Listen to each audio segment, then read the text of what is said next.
Phone में William Minerva की आवाज़ सुनकर एमा की एक्साइटमेंट रुकने का नाम नहीं ले रही है, तो रे उसे कहता है कि ये एक रिकॉर्डिंग भी हो सकती है।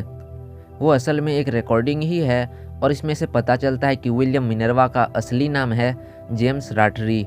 वो भी फार्म में काम करता था, लेकिन बच्चों को सेक्रीफाइस किया जाना उसे देखा नहीं गया और उसने बुक्स में मैसेज छुपा कर फार्म्स में भेज दिया ताकि भगोड़े बच्चे यहाँ पर आ पाएँ।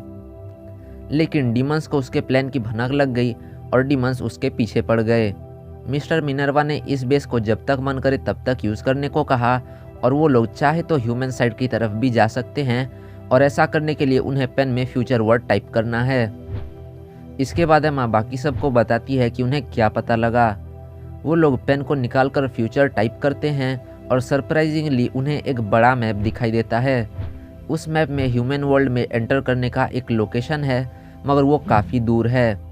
रे कहता है सबसे पहले उन्हें यहाँ पर एक सॉलिड बेस बनाना होगा, फिर उन्हें फिल और बाकी सबको बचाने के लिए एक प्लान चाहिए।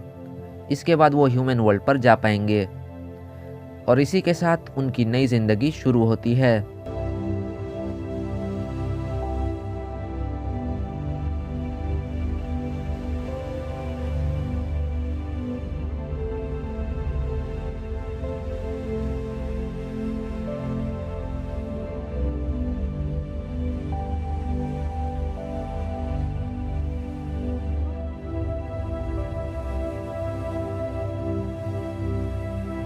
कुछ दिनों के बाद वो लोग एक महत्वपूर्ण मीटिंग करते हैं। हर दिन एक तरह का खाना खाकर बच्चों को मज़ा नहीं आ रहा है। एक ज़ोरदार डिबेट के बाद वो लोग जंगल से कुछ नया लाने के बारे में सोचते हैं और इस बार डोमिनिक उनके साथ हंटिंग के लिए जाना चाहता है। डोमिनिक को परमिशन मिल जाती है तो थॉमा और लानी के होश उड़ जाते हैं, क्योंकि आज तक उन्हें कभी हंटिंग की परमिशन नहीं मिली है। लेकिन एमा की वजह से उन्हें भी जाने का एक मौका मिल जाता है। जंगल में शिकार करने के बावजूद उन्हें कुछ खास नहीं मिलता है, मगर जाने से पहले थॉमा को एक अजीब सी मछली दिखाई देती है। वो इन मछलियों को प्यार से गुवी बुलाते हैं, लेकिन एक गुवी को पकड़ना इतना भी आसान नहीं है। कई कोशिशों के बाद एक मछली बैग में गिर जाती है तो उन्हें मछलियों को पकड़ने का सही आइडिया आता है। शेल्टर में वापस आने के बाद मछलियाँ तो तैयार हैं, मगर सवाल उठता है कि उन्हें टेस्ट कौन करेगा। टेस्ट करने का काम पियानो वाले बच्चे को मिला है, लेकिन वो किसी भी तरह उससे बचना चाहता है। यहाँ पर टेस्ट करने के लिए हमारे बहादुर थॉमा और लानी आगे आते हैं, क्योंकि गुवी को उन्होंने ढूंढा था। रे भी उनके साथ शामिल हो जाता है क्योंकि वो वहाँ पर बोर हो रहा है। वो तीनों बैठते हैं और मछली का एक टुकड़ा लेकर चखते हैं। इसी दौरान गिल्डा टाइमर शुरू करती है, ये देखने के लिए कि वो तीनों कितने वक्त तक जिंदा हैं। पहले तो 20 मिनट ख़त्म हो जाते हैं और कुछ नहीं होता है, फिर 30 मिनट और आखिरकार 1 घंटा ख़त्म होने के बाद वो लोग कंट्रोल नहीं कर पाते हैं और डिलीशियस चिल्लाते हुए मछली पर टूट पड़ते हैं। ये देखकर बाकी बच्चे भी मछलियाँ निगलने लगते हैं। हमेशा की तरह वो लोग फार्म के रेडियो ट्रांसमिशंस को सुनते हैं और आज भी सारे प्लांट्स में सब कुछ नॉर्मल है। इसी दौरान ग्रैंडमा कुछ डीमंस के साथ आकर इज़ाबेला से मिलती है। ग्रैंडमा इज़ाबेला से कहती है कि वो उन भगोड़े बच्चों से फिर से मिल पाएगी और वहाँ से चली जाती है। शेल्टर के अंदर डॉन एक बच्चे के साथ मॉनिटरिंग कर रहा है और काफ़ी रात होने की वजह से वो भी सोने के लिए जाने वाला है।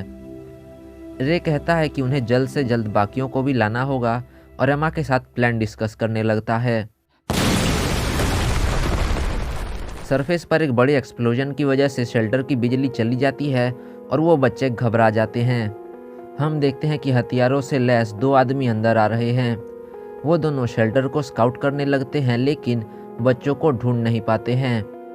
सारे बच्चे सीक्रेट रूम में हैं और किसी तरह से निकलने का प्लान बना रहे हैं। इतने में बच्चों को गिनने के बाद गिल्डा कहती है 2 लोग अभी भी यहाँ पर नहीं हैं। मॉनिटरिंग रूम में डॉन एक छोटे बच्चे के साथ फंस गया है और हम फिर से इज़ाबेला के पास आ जाते हैं।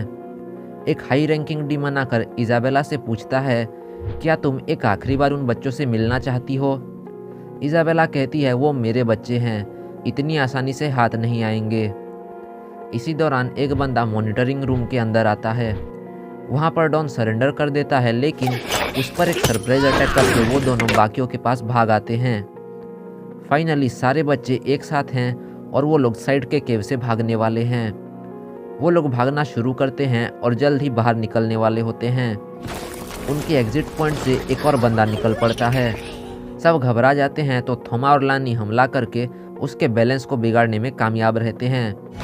एमा और रे उस बंदे को खाई में गिरा देते हैं और एक और लड़का कहता है हमारे पास एक तीसरा रास्ता भी है। सरफेस पर आते ही वो लोग जंगल की तरफ भागने लगते हैं। एमा और रे पीछे रहकर एक आखिरी बार शेल्टर को देखते हैं। इसके बाद दोनों जैसे ही जंगल के पास आते हैं तो पता चलता है कि उन सोल्जर्स ने सारे बच्चों को पकड़ लिया है। वो लोग एमा और रे को हार मानने को कहते हैं, लेकिन तेज आवाज़ की वजह से एक विशाल मॉन्स्टर जंगल से बाहर आ जाता है। वो मॉन्स्टर एक एक करके उन सोल्जर्स को मारने लगता है और देखते ही देखते वो सब खत्म हो जाते हैं। जैसे ही उस मॉन्स्टर का ध्यान बाकी बच्चों पर आता है, रे एक स्टाइलिश तरीके से उसके एक आंख को फोड़ देता है। मौका मिलते ही सारे बच्चे जंगल के अंदर भागने लगते हैं। प्रिजन के अंदर इजाबेला मरने वाली थी, लेकिन उसे एक और चांस दिया जाता है। डीमंस इजाबेला को एक ऑफर देते हैं। वो लोग इजाबेला को हमेशा के लिए आज़ाद कर देंगे, इस फार्म से, इस नंबर से, उसके अंदर के ट्रैकर से। और इसी के साथ उसे एक और अच्छा डील भी दिया जाता है, जो सुनते ही इजाबेला खुश हो जाती है। ये सब मुमकिन है अगर करेंटली जो ऑपरेशन चल रहा है वो फेल हो जाता है और इजाबेला उन बच्चों को ढूंढ निकालती है। इजाबेला खुशी खुशी इस डील को एक्सेप्ट कर लेती है। वो बच्चे भाग रहे हैं, मगर और कितने वक्त तक भाग पाएंगे, क्योंकि अब इस चूहे बिल्ली के खेल में इजाबेला भी उतरने वाली है।